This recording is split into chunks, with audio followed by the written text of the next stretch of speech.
There we go, all the drawers are fitted. No they're not, I've just popped them in there. We've got to put the slides on now. You notice here I've got all this gap between all the drawers. It's good to have a gap like that because when you go to put the drawers in, you have to actually tip them a little bit to make the rollers engage so that they'll travel correctly. If you have it all super tight, there's no way you're going to get these rollers to engage. This particular type of drawer slide just will not work. So that's why we've left gap. I leave around about 20 millimeters per drawer and it should be okay. Now the next thing to do is to fit the slides, and so we're going to take all these drawers out and we'll measure down about 100 millimeters for the first one. Again, it's not crucial, just as long as I've got about 20 millimeters above the top of this first drawer, we should be right. I'm going to use a square a line across for the underside of the slide. Now, an interesting thing is they are marked DL and DR. Now that is for this, if you have a look here, it will say DR. That means it's for the right hand side of the drawer. So I'll take this out, you can have a look what I'm talking about. It's going to fit on the right hand side of the underside of the drawer. Can't be easier than that. That's pretty cool. The other one's going to go on the left, and these bad boys here are going to be self-evident. The roller goes at the front in the cabinet 2 millimeters back from this leading edge. So let's get stuck into it. All right, down 100 millimeters and a little line, square,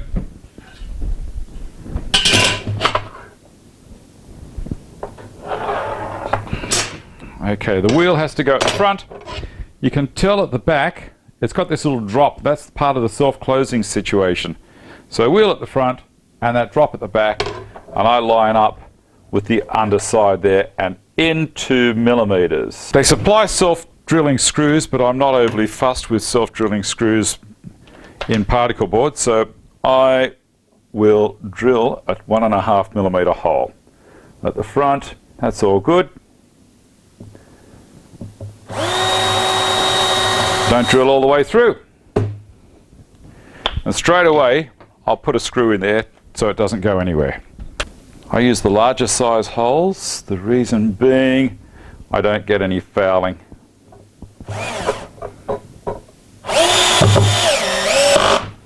Done. I've got the clutch set, so I'm not going to strip anything. Screw at the back,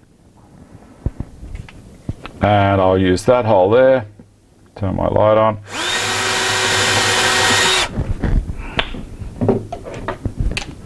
Very nice. Very echoey in here. And that's lined it up. Beautiful. The bottom drawer is going to have the runner right on the bottom. As I was saying earlier, they're marked left and right, and I'll show you how that works. See that? DR. This one is going to come all the way to the bottom, but the back isn't going to go all the way to the bottom. We're going to put the square along here to make sure that we've got a square line. So I'm going to put a little mark there, a square line.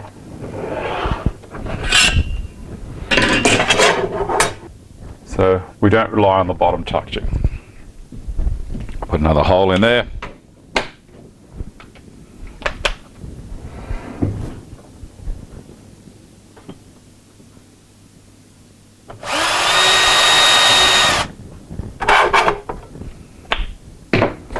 If you've got 2 drills, yeah, by all means switch them around. I just like this one. It's nice and light, small, and does everything I want it to do.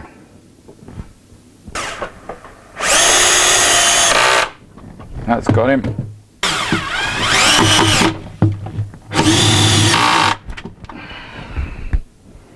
The thing though is to get them straight, because if you put the screw in at an angle, it's going to throw the head. And if the head's at an angle, it'll get in the way of the other part. This is how they're going to go in. And they're going to run along. Gets to there, and that's holding it. Then This is why you have to allow a bit at the front for that wheel to drop over. You must make it so that you've got that distance there above the side of the drawer.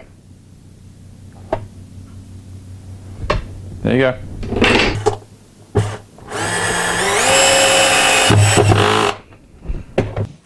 With these guys, when I'm doing this part,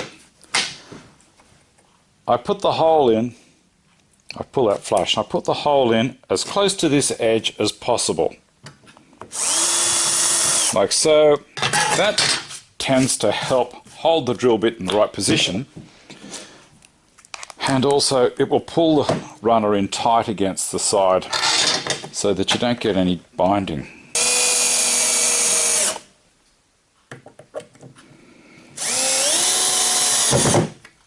Done.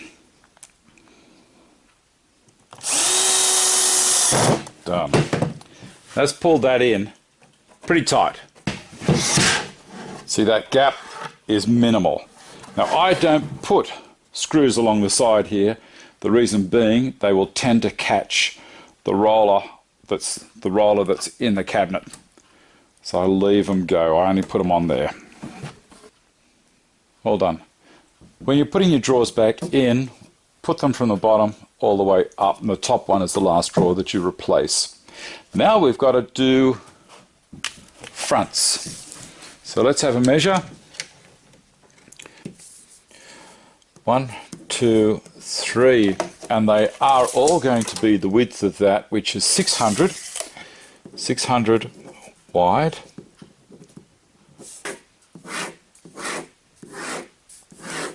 Easy to knock up a little grid like that. Now, 120 is their overall height. We want to make it so that we've got a 3mm gap here, and we want a 3mm gap from there down to the next drawer top. And we also have to allow 1.6mm for the edging. Now, don't worry about that. That's going to be covered when the drawer front goes on. You will not see it. The inside of the drawer, have a quick look.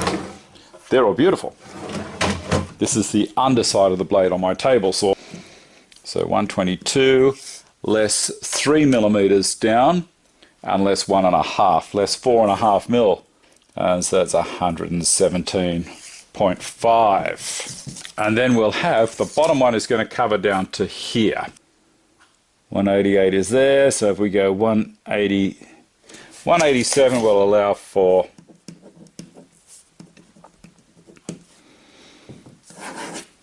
Now, if you wanted regular shaped drawers, you could have done it as well. That's not a big issue.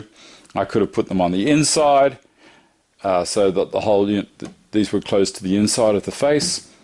Leaving them on the outside tends to cover gaps a little bit better. You only have to fight with distance between drawers, not distance between drawers, and also the width when you're pushing the faces on. I'm going to run the HKC over here, knock them off slightly wide as I was saying, and then put them over the joiner.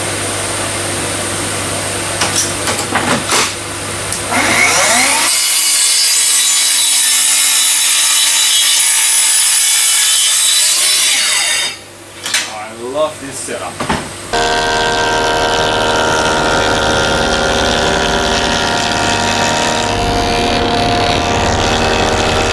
What I've got here is I've put a little support at the front for my drawer front to drop onto, and it's parallel with the bottom of the carcass. I've also put a block in the back. When I put the drawers in, they won't go all the way to the back. They're going to stop 1mm proud of the front of the carcass. Well, that's the plan anyway. The reason that's there is these are self-closers, and so right at the end they're going to want to maintain a little bit of pressure to keep these drawer fronts pulled up tight against the carcass. Now the other thing I've got here is I'm using double-sided tape. This particular one is called Turner's tape, and I'm running it out on the face of the drawer. I'm going to stick the drawer front on to the drawer. There we go. Beautiful. Once you got one bit, it comes off totally. Put the drawer in. Moment of truth. Yes, it fits all the way to the back. And now you see I've hit the back there. So I'm going to sit slightly proud I don't know if you can see that, but the drawer is sitting slightly proud. I'm going to find the right front for it. Okay, my best edge. I like the ends on that, so I'm going to go with that. Drop it on the edge, lower it down into position. Looking pretty good all around. Now if you haven't got a 3mm strip, when I was an apprentice we used to have to leave a little perp all the way around a door when we hung a door, and we used to leave a 2-bob bit. Now 1966 was when we went to decimal currency instead of the pounds, shillings and pence, so a 20-cent piece will do the same job. So you pop the 20-cent piece either side, get the piece that's going to go on there, which we will do this one. Tape's already on. Drop it down onto the coins. Make sure that we're in line. Either side. Done. There we go. Out come the 20-cent pieces. We'll use them on the top, and that gives us a very, very nice joint. Now I can take this drawer out, put a couple of holes in there, a couple of screws through, that'll lock the face on, then we'll put the handles on. Now remember, we've got pocket holes in here and we don't want to put this drilled through the pocket hole screws, so come in a couple of inches, 50mm either side, so we've got good bearing. These don't have to be horribly accurate, but I just drill down until we're through the surface. You can feel it, you'll feel the resistance of the drill going in, and you'll know when you crack through the other surface. Make sure they're not longer than the combined thickness of these two guys here, otherwise it'll end in tears. Beautiful, just a little bit more of a nip there. Notice I'm not countersinking these. Next thing to do is to put the holes in here for the handles. I'm just going to use these little handles, little kind of a D-shape handle, pop them on there. They are 96mm centers, just here. So you can see those little holes there, 96mm apart. I'm going to measure it out on the top one, so 348 there, 252 there, and as a check, spin it around and measure the other way. 252, 348. Exactly. Same on the bottom. Once we've got that, I've got a bit of a straight edge here. I'm going to do a line there. So there you go. That's anywhere down there is where we can put them. Next thing is to find the center. I like to put the handle in the center of the drawer. Half of 120, let's say, is going to be 60.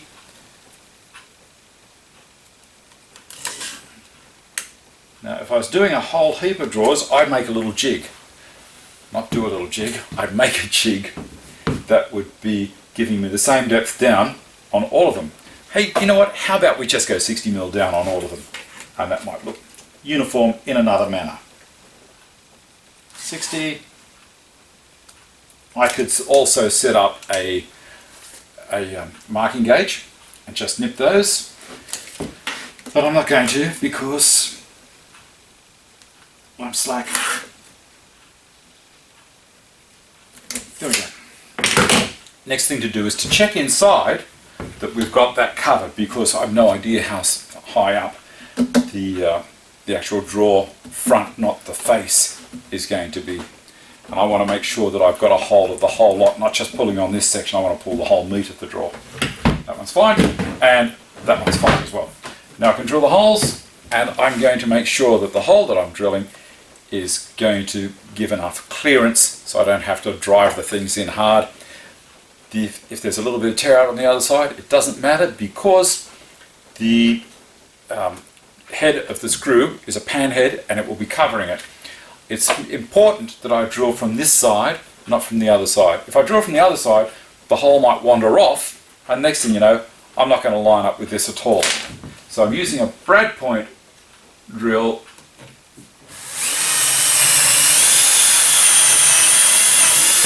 straight through. I love these little drills.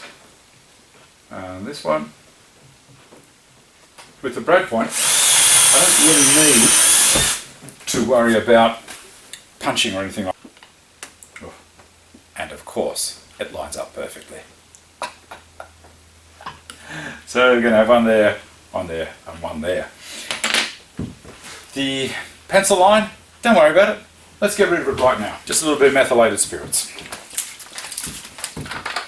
I'll take that off in 2 shakes of a lamb's tail.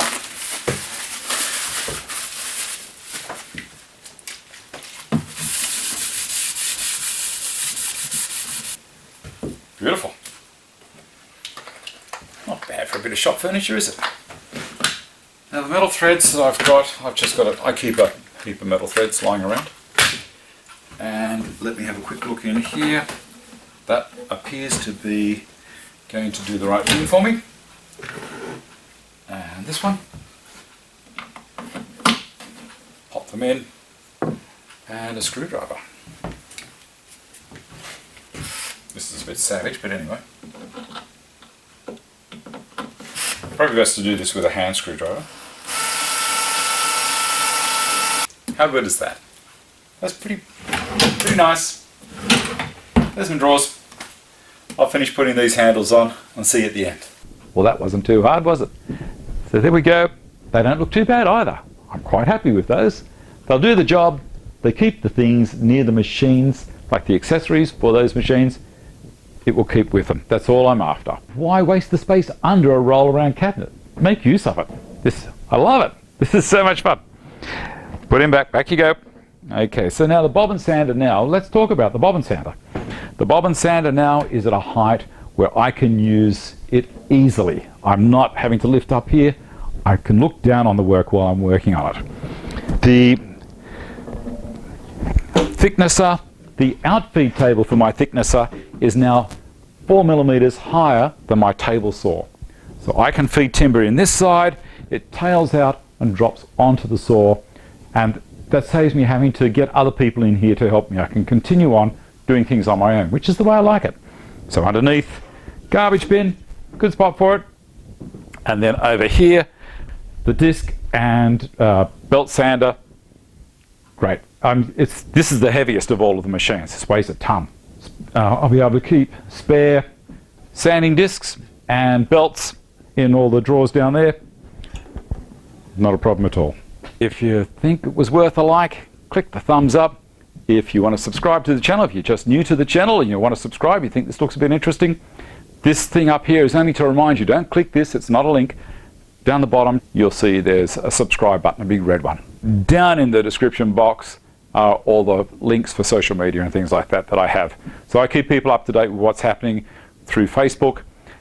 Barry also has his spot on Instagram and Facebook. So thanks for watching, and I shall see you next time. Bye.